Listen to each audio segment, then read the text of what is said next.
study being analyzed by this group, TRMSS 2006 by 2007, trends in Year 5 mathematics achievement from 1994 to 2006 by Robin Cagle and Sarah Kirkham, used multiple proxy measures in order to picture socioeconomic status. These proxy measures, alongside the attained tangible socioeconomic status, represented according to their association with the mathematics level and achievements of certain child subgroups. The first presented proxy measure is the number of books in the home. It analyzed the measure in terms of the number of books in the home of Year 5 students in New Zealand against their mean mathematics scores. There is a very distinct correlation and a consistent change between the two. As the number of books in the home rises, the mean mathematics score also rises. It was stated that there was a positive relationship between the two variables. This particular proxy measure could have been used due to the effects of education and the role of reading at home and in early life. According to Claessens, Duncan, and Engel, there are considerable impacts of preschool skills in relation to higher grade achievements. The indicated study says that the most effective way of attaining more 5th grade achievements is by improving basic academic skills early on. The next proxy measure is the number of items in the home, including educational resources. This looked into the availability of home-contained items within the homes of Year 5 New Zealand students. Generally, it was indicated that mathematical achievement generally increased as the number of home-contained items from the list increased. Likewise, for specifically home educational resources, it was also seen that a boost in available educational resources attained higher mean mathematical achievement than those with fewer resources. This is useful in showcasing socioeconomic status due to the usefulness of some of the particular items listed. For example, calculators, computers, mobile phones, and the internet are particularly useful for learning, as stated by Ravenel, Lembeth, and Spires, as well as Dawood et al. The immediate availability of a computer and the internet is a massive boon and is a pathway to large pockets of information and to the rest of the world. Even the availability of some of the other amenities, such as a study desk and a private room, are also very useful as tools of education. Next up is the number of schools attended by the student. This was indicative of families that had to consistently chase work due to the need of money to survive, hence moving in accordance with the availability of jobs, thus making it viable as a proxy. It was seen that those families had to move more often, achieved less mathematical accomplishment in comparison to those that did not have to move as much. This could be due to the child's constant need to adapt, being thrust into new environments as often as the family needed to move. According to Heinlein and Shin, there are many proofs to say that there are indeed negative relationships between school or geographic mobility and school achievement. Next is household size and possible crowding or population density within the household. This could be indicative of disorganization and instability of the household.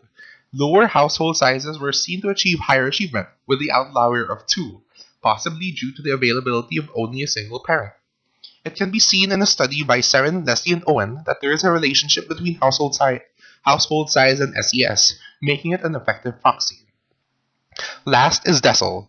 This indicates how far a school is willing to take its students from lower socioeconomic statuses.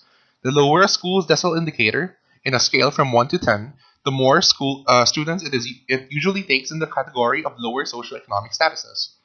Generally, schools with lower decile indicators have lower mean mathematics scores, consistently rising as the decile indicator rises. This is used as a proxy due to its direct relationship with the socioeconomic status of the students in question. For possible proxies in the Philippine context, one could be the type of community in which one lives in. For example, slums are heavily populated areas in the city with lower socioeconomic conditions as well as a negative public opinion being placed upon them. Slum dwellers generally have high rates of poverty, illiteracy, and bad health statuses, as said by Camroseman and Haken. These are in contrast with those that typically live in subdivisions or in apartment complexes. Another proxy could be the educational history of the parents.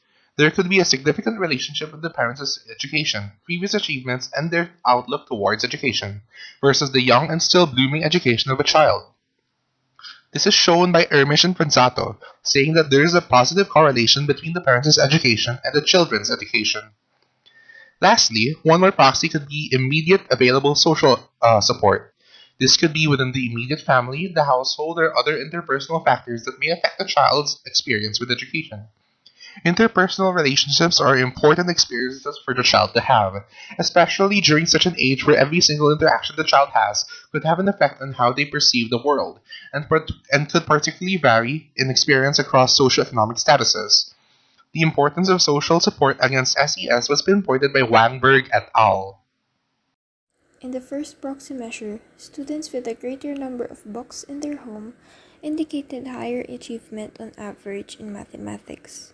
Second, mathematics achievement generally increased as the number of educational items in the home increased, and students with more educational resources had higher mean mathematics achievement compared to those with fewer items. Third, the highest achievement was found among students in households of sizes 3, 4, or 5, while the lowest achievement among students in households of 2, 7, or 8. Fourth, students with high mobility or with a higher number of schools attended had lower achievement than those with low mobility.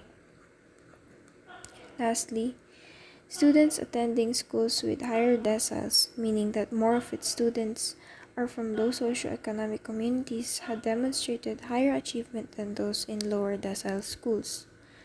The article concluded that students from higher socioeconomic backgrounds, based on having more books, educational items, and resources, household size of 3, 4, or 5, and fewer schools attended, tend to have higher mean mathematics achievement than those from lower backgrounds. However, the proxy measure on school decile has shown that schools populated mostly by students of low socioeconomic status have higher mathematics achievement. As for similar studies, the first study discussed the issue of the impact of socioeconomic status or SES on mathematics education within the Chinese context. Results revealed that as families with high SES are eager to use their energy to get better educational resources and private tutoring for their children, those who have a higher chance of getting better mathematics achievement are commonly those from parents holding high social and economic power. The second study investigated the relationship between students' socioeconomic background and mathematics achievement in some senior secondary schools in southwestern Nigeria. The findings revealed that most of the students live mainly in the urban areas with their father and mother only, and they have the basic things needed in a house for good education as they are educated and have their own private businesses with investments ranging from stocks and shares to owning houses. Also, the majority of the students were of average academic ability in mathematics. With a conducive environment like this, students' academic achievement in mathematics should be better than students who do not have such facilities. The third study explored the mathematics anxiety or MA of the junior high school students with age ranging from 11 to 17, which revealed that the anxiety of the respondents towards math are characterized as moderate anxiety. A gender difference in the MA of respondents was also found, with females having a higher one, though with no statistical significance. The results also exposed that the socioeconomic status of the respondents does not have a significant difference in the students' mathematics anxiety. This fourth study was conducted to evaluate the different factors affecting the academic performance in basic calculus of all senior high schools enrolled in school year 2017 to 2018. Results of the study revealed that the limitations to students' academic performance in basic calculus were mainly knowledge, interest, and capability. Hence, academic performance of the said subject was not derived from socio-demographic profile of students' economic resources and students' perception to teacher, but their past knowledge and interest in mathematics. Oftentimes, we look at skills in mathematics as a result of individual characteristics and efforts. We think that people are good at math because of their diligence or their inherent intelligence. However, researchers have argued that academic performance is a result of a complex combination of individual characteristics and social context. One social context that has proved to be both prevalent and have a significant effect on academic achievement is socioeconomic status. This effect has proven to be true for the subject of math specifically, as there have been researchers that acknowledge that there is a mathematics achievement gap in high poverty middle schools. A synthesis on literature regarding the effect of socioeconomic status on education listed key specific reasons why those of lower socioeconomic status are structurally disadvantaged from developing their skills in mathematics. Firstly, they have a lower quality of education available to them because of the expensive tuition fees of quality schools. Research has proven that a lack of quality educators in a less than optimal school environment greatly affect a student's educational achievement. Secondly, they have a limited access to learning resources and a diminished ability to engage in extracurricular activities. Both of these things ultimately stunt their educational development. A lack of ability to buy learning materials, such as textbooks, puts them at a disadvantage when it comes to learning. Furthermore, the financial resources inherently needed to participate in extracurricular activities deprive them of helpful holistic development that they could have gotten outside the classroom. Finally, they have to worry about their other basic needs, like food and healthcare. Having to worry about these things at such a young age is something that children should never be allowed to go through. This additional psychological and emotional burden greatly affects their ability to focus on their education. The first policy that we would like to recommend is a resource distribution policy. The rationale behind this is that there has been an increasingly alarming dependence on technology in the educational system, as can be seen in the shift from formal face to face classes to online learning. However, we must remember that there are students without much access to the educational resources needed for a time like this. The situation unearths the reality that income and social inequality breeds digital inequality. The procedures for this policy would be that the policy, serving as a structural framework in the distribution of resources per city, would utilize partnerships between DepEd, LGUs, schools, and related organizations. The resources to be distributed would include phones, laptops, chargers, pocket Wi-Fi, and math ebooks. These ebooks are subject to change depending on the student's respective grade level and curricula. There will be sensing forms in order for policy organizers per LGU to estimate the number of students who would require assistance in terms of securing necessary resources. The policy organizers will aid in allocating and raising funds for the needed resources, and they will also be responsible for collecting donations, including second-hand and usable gadgets, which can be given to the students in need. The second policy we'd like to recommend is an online tutoring policy. Traditional tutoring has its limitations, such as travel time, schedule conflicts, which may affect tutoring efficiency and consistency. Where traditional tutoring may include worksheets and textbooks, we are able to utilize the virtual tools available to us on the internet. This policy will be executed by firstly implementing faculty training and secondly the online tutoring proper.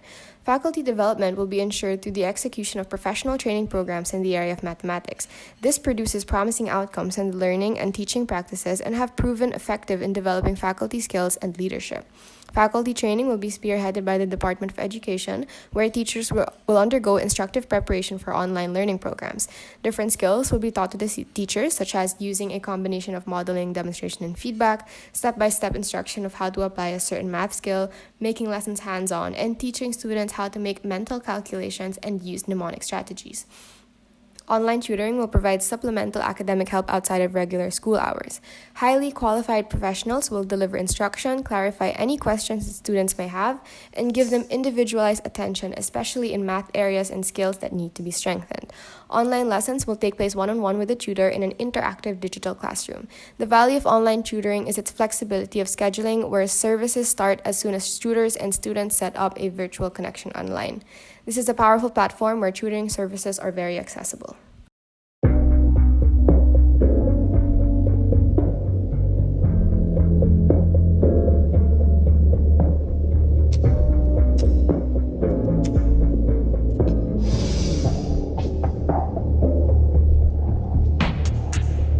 First thing, wake up out a dreamer, grab a lighter, something like a steamer,